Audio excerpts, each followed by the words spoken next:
Сәлеметсіңдер ме балалар? Қазір бізде математика сабағы. Математикадан бүгінгі өтетін тақырыбымыз пайыздар деп аталады. Бүгінгі сабақта бүтіннің 100-ден 1 бөлігі пайызды табуды үйренетін боламыз. Енді балалар, пайызды қалай есептейміз? Мысалы, 500 килограмның 1%-ын есептеу керек. Яғни 500 килограмм дегеніміз ол 100% болады. Яғни жәнегі толықтай ол бізде 100%-ды береді.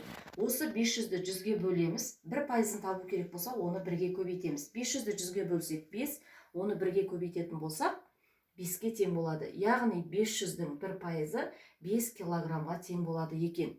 Сол сияқты балалар, жәнегі 900 килограммның 3%-ын табу керек. Оны табу үшін не істейміз? Яғни бізде 900 килограмм деген бұл жәнегі 100%-ды береді балалар. 100%-ды олай болатын болса, 900-ді 100-ге бөлесіңдер. Оны 3%-ын табу керек болса, 3-ге көбейтесіңдер. 900-ді 100-ге бөлсек бізде 9, 9-ды 3-ге көбейтеміз, 27-ге тең болады. Сол сияқты балалар 27 килограмм, яғни 900 килограммның 3%-ы 27 килограммға тең болады. Осы сияқты тағы да кітабымыздың 91-ші бетіндегі 5-ші тапсырма берілген. Бұл тапсырмада былай дейді: бөлшек түрінде жаз дейді. Тапсырманы орындаймыз, е? Ол үшін тапсырмаға қарасақ, 8 см, 4 см, 36 мм, 83 мм 1 дециметрдің қандай бөлігін құрайды дейді. Яғни балалар, 1 дециметрда, сендер білесіңдер, 10 сантиметр бар, е? Енді бізге айтады, 8 сантиметр осы жәнегі 10 сантиметрдің қандай бөлігін құрайды дейді. Бұны балалар бөлшек түрінде жазған кезде 10-нан 8 деп жазамыз.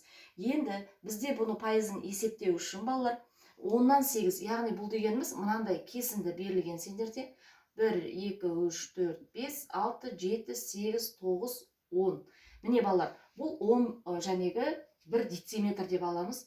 Осының сендерге 8 бөлігін ғана айтып тұр, міне 8 бөлігін ғана. Яғни балалар, бұл бізде жәнегі мына толық 10 жәнегі сантиметріміз, бұл бізде 100%-ды береді. 100%. Яғни бұл жерде балалар біз қалай есептейміз? 100-ді бөлеміз 10-ға, оны көбейтеміз 8-ге.